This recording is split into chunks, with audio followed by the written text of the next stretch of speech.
Smells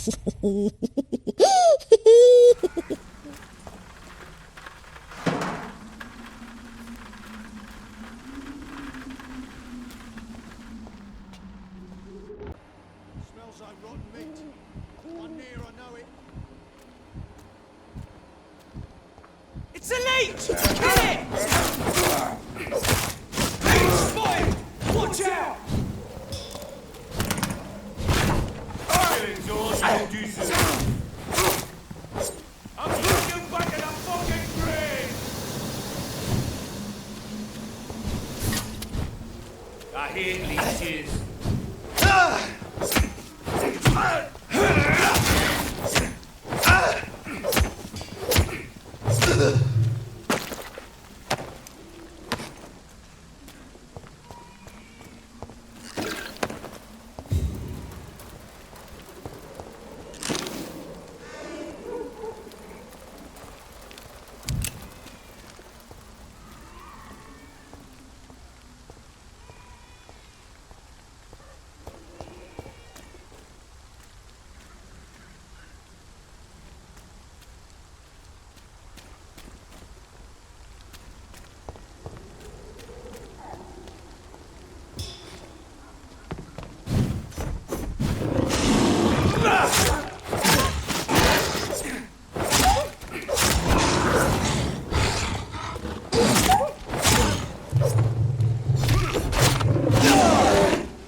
This could be the box Lewis thought he lost.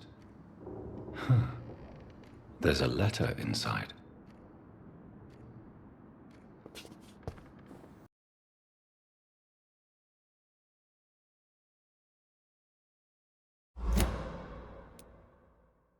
A love letter from Joe Peterson's wife, addressed to Barrett Lewis.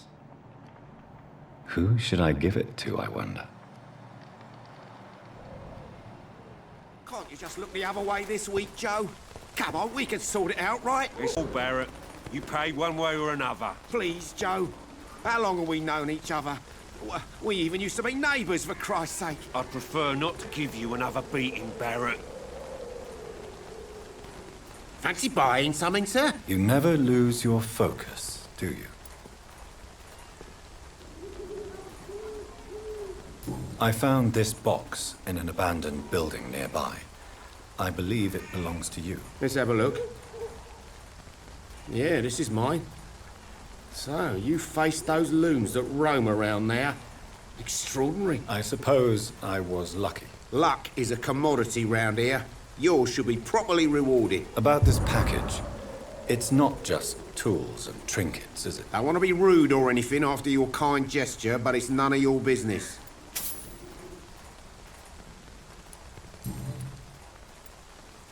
Barrett, you had an affair with Joe's wife, didn't you? Yeah, I did. She's the only woman I loved. My first regret is that she stayed with Joe after Harry was born. The second is I never shed a tear when she died. Do you mean you're Harry's father? No one will ever know for sure. And it's better that way. And I don't believe I'd have been all that bad as a dad. Did you ever try talking to Joe? Never. But I suspected he knew everything, even without knowing it. And he decided to make me pay in his own way. Goodbye for now, Mr. Lewis.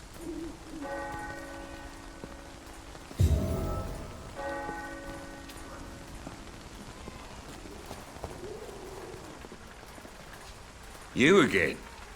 What do you want this time?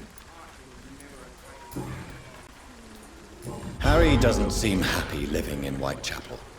Why did you make him come here? I've always put my son's interests above everything else, whatever he may think. Our house is small but affordable. The walls are thin, but the door is solid. You really love your son, don't you, Mr. Peterson? He's my pride and joy. Even if he hates me for the choices I make and pushes me buttons more than he should. Since the criminal nature of your job means you could be arrested, are you not afraid of what would happen to your boy if you were? No one will ever take my son away from me. If that ever occurred, I'd hunt the bastard down and rip off his head with my bare hands.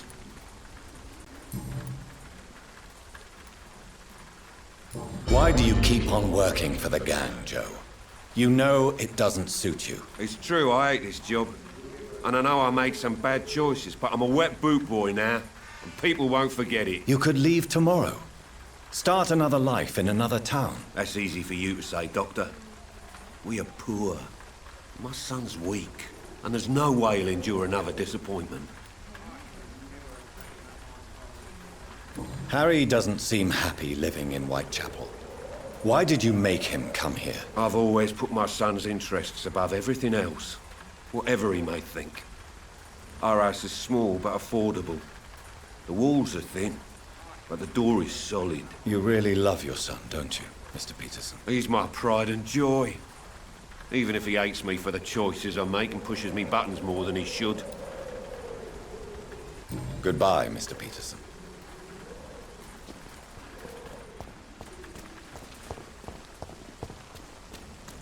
Pay me a glass and I'll be gentle. Pay me a bottle.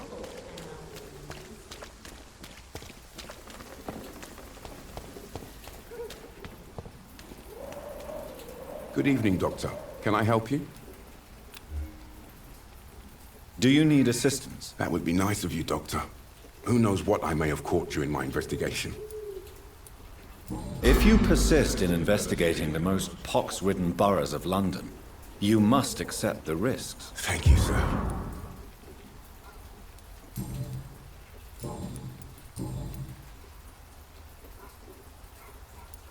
What is a journalist doing in this borough after sunset? He goes where none of his colleagues would dare to go, to inform the country.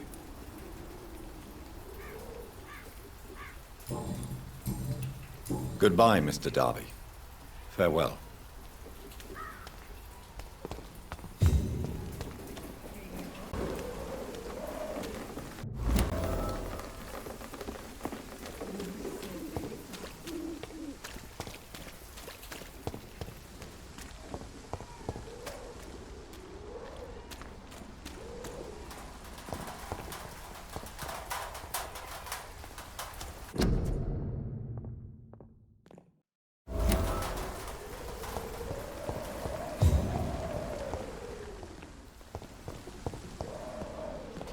Hello again, miss.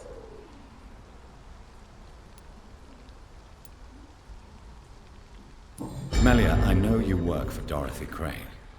Please tell me about her secret dispensary. A stubborn and mute comrade. Nurse Crane and Darius Petrescu have been clever. Very well. Goodbye then.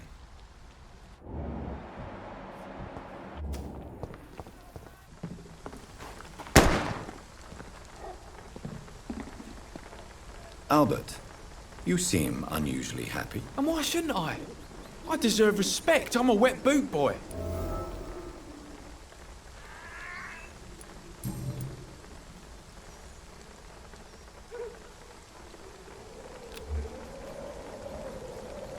Do you need assistance? Please. Feeling tired these days. There you go. Let's hope nobody steals it from you. Very funny.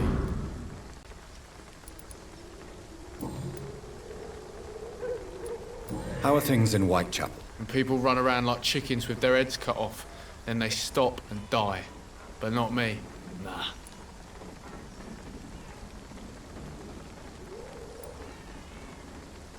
What are people running from? From me, for instance. I mean, I'm brave and I've got heart, but don't get me riled, right?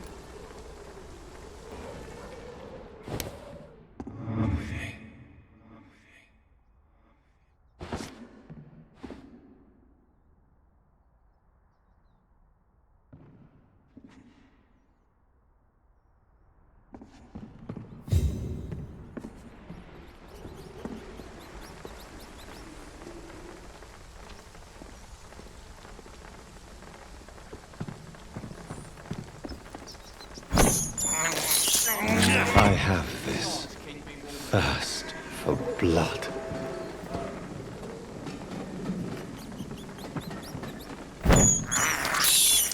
I can't believe I'm doing this.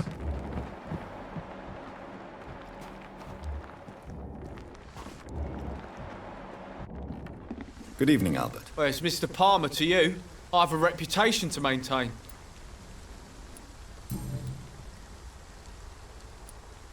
So you successfully joined a gang. I'm curious, how did you manage that? They were already interested in recruiting me, you know. They only needed proof of my determination. And then, my dad died. I'm afraid I see the twisted logic here. You let them believe you did it, didn't you? Let's just say I don't deny it. Everyone thinks I'm a thug. Have a gun and all. How good is that? But carrying a gun does not make you a murderer. What will happen when the gang wants you to really kill someone? Will you have it in you? Now, careful how you talk to me. Otherwise, the next time you hear a gunshot in Whitechapel, it'll be the last thing you hear. Now, fuck off! How are things in Whitechapel? And people run around like chickens with their heads cut off. Then they stop and die. but not me. Nah. Why don't you help them, if you're so brave? I can be protective. I can be very protective, if the money's right.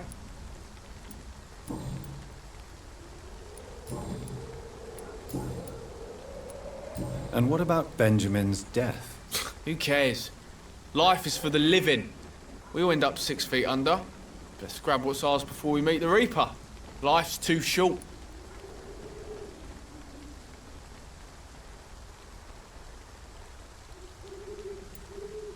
You're right there, Albert. Life is short. Which is why it's precious. Fuck you! No one speaks to Albert Palmer like that. Very well. Goodbye, then.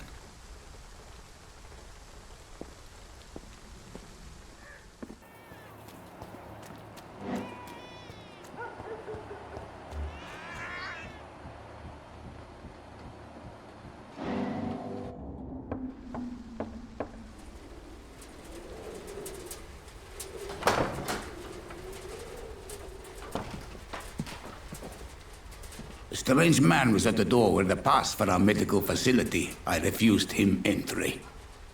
Darius, how could you know he didn't need our help? His clothes were too finely tailored to be for Whitechapel.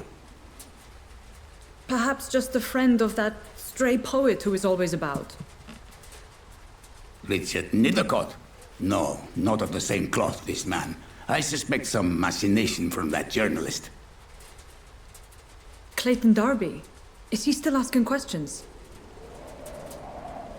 Yes. I saw him drifting around St. Mary's Church. I swear he is tracking me, just downwind.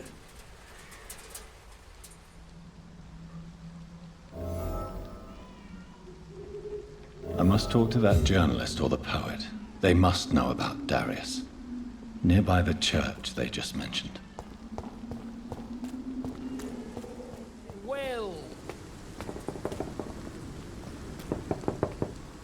Good evening, Doctor. Can I help you? I heard you're investigating an underground medical dispensary in Whitechapel. What do you know about it? Not much, I'm afraid. They are wary of strangers, and I'm not really an acquaintance of theirs. Why do you care?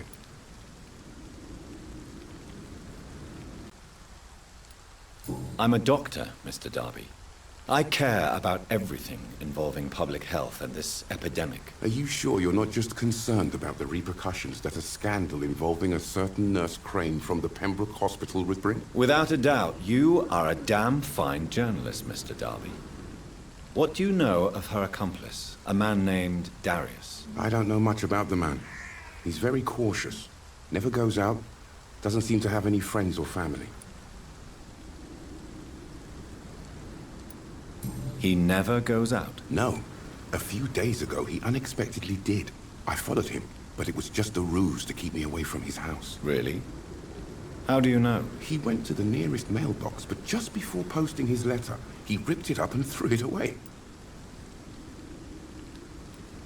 He has no relatives at all? No. Except for that strange man, a poet named Richard Nethercott, who sometimes comes by. Darius would never let him in. Where can I find this Mr. Nethercott? He spends most of his time lurking around Whitechapel, talking to himself or declaring verses. These days, you can usually find him behind the church.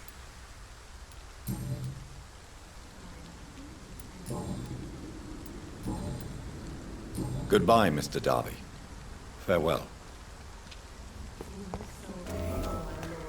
Would you like me to revive you?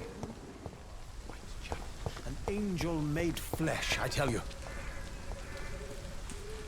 Good evening, Mr. Nethercott. And good evening to you too, my good sir. Can I be of any help?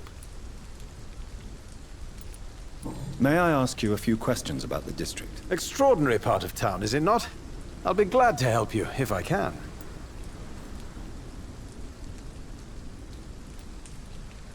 What can you tell me about an old man called Darius? Darius Petrescu? Yes, I know him. At first, I thought he was only a small publisher. I invited him to publish my work, but his reaction was pretty clear. Not interested in your talent? Darius is an old political activist who takes delight in printing tracts and lampoons. Those communist activities only require mediocre writing skills. I'm looking for Dorothy Crane, a nurse who lives in this vicinity. Dorothy Crane. Oh, I love the name. The Crane of Whitechapel. Sounds very mysterious. But, sorry, no, never heard of her.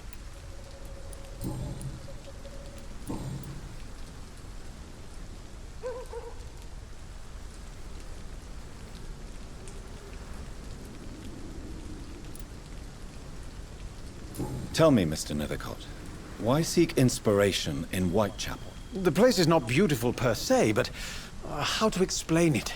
Stirring and challenging.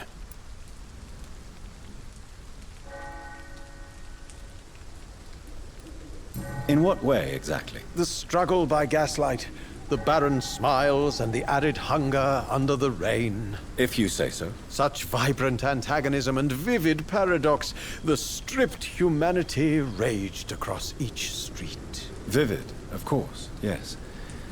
And what about the poignant distress? Oh yes, the poignant distress. You see what I mean, don't you? That's what I want to write about, and that's what Whitechapel is made of.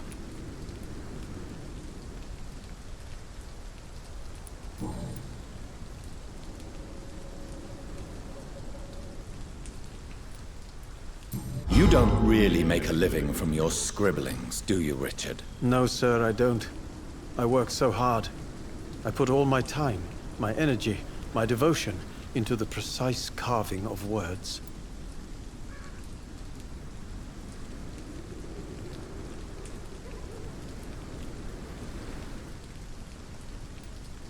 Perhaps it's time to think about something more useful to do. I'm not sure that poets are what London needs at this moment in time. Men and women need food for certain, a roof and safety. But how narrow is the mind of one who believes art is not as essential? Goodbye for now, sir.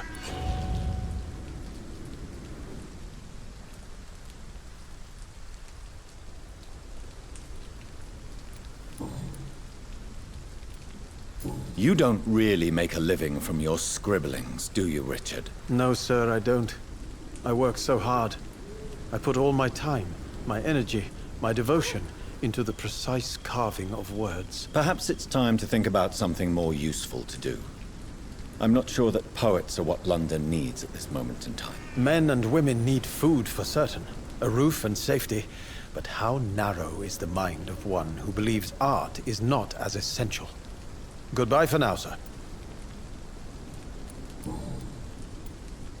Did you know the mute florist is a member of a secret society? No, I didn't. But I thank you for this information, sir. For it only enriches the mystery surrounding the precious camellia.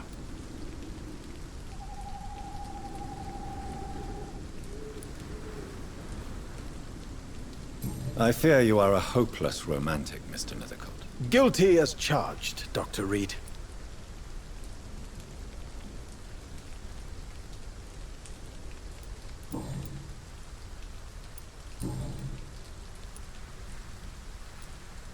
May I ask you a few questions about the district? Extraordinary part of town, is it not? I'll be glad to help you, if I can.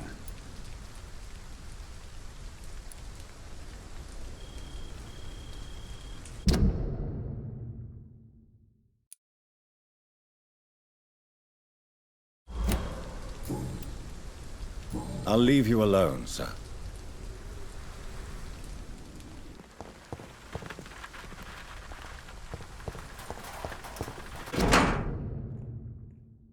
The content of Darius' letter to his children could give me more leverage to enter. Darius is a bit less of a mystery now. It should not be that difficult to incite him to let me in.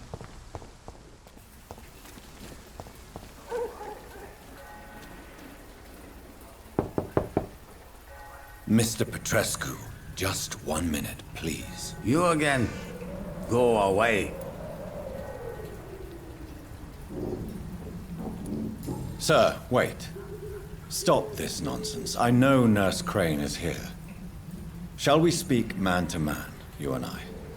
All right. Speak up. Don't you see we're on the same side? We fight to help the poor, sick, and abandoned. I'm nothing like you, Mr. Doctor. Yes, you are. You too believe in providing medical care without charge. You know what we have to sacrifice to make the world a better place. I have to admit your words have conviction. All right, I'll let you see Dorothea. Don't make me regret this, though.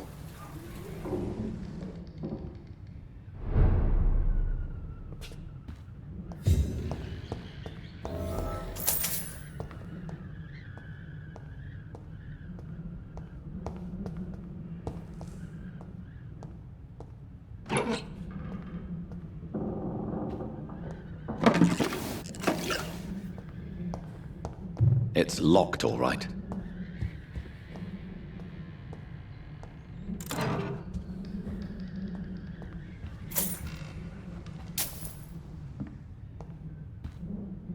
If you want to talk to Dorothea, you must go across the courtyard and take the stairs. We've not been formally introduced. May I ask your name and occupation, sir? I am Darius Petrescu. I'm here to keep snitches and spies away from Dorothea. And I also run this little print shop.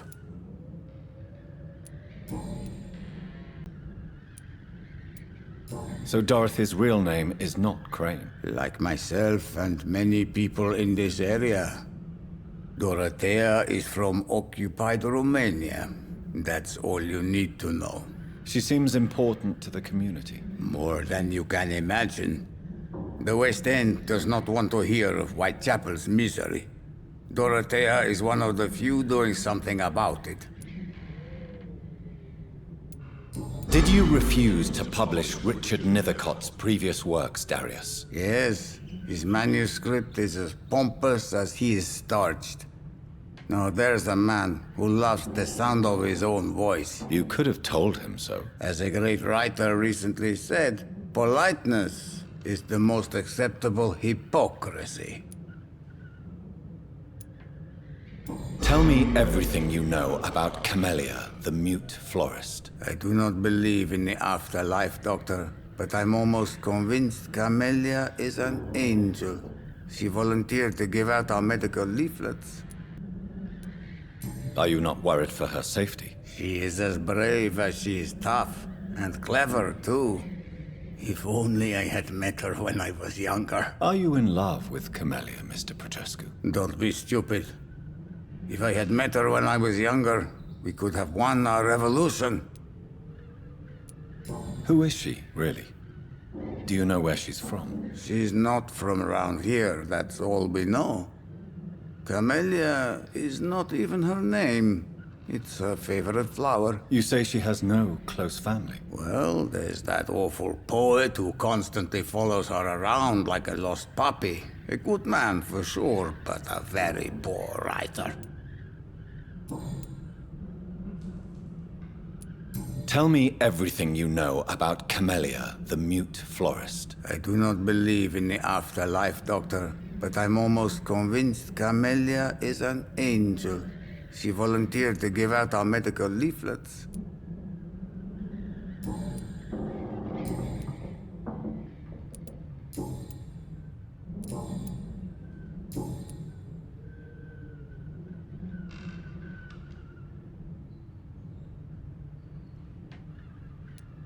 How did you meet Nurse Crane, Darius?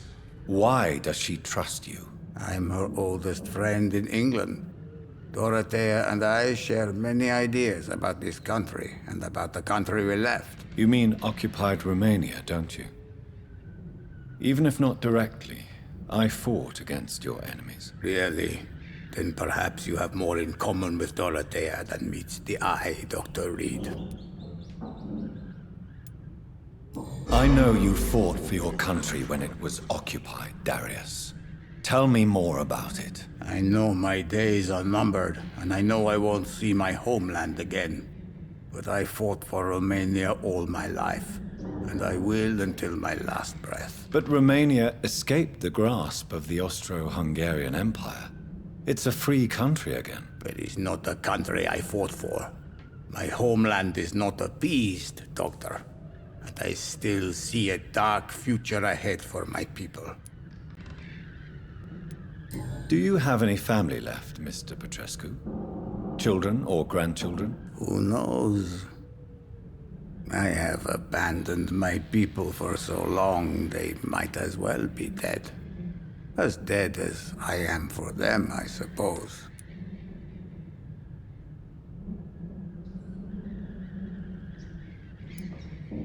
This war won't last forever. Did you ever think of returning to your country now it's free? No. I have taught strength and determination to my sons and daughters. I'm an old, dying man who only has memories of better times to cherish. Goodbye, Mr. Petrescu.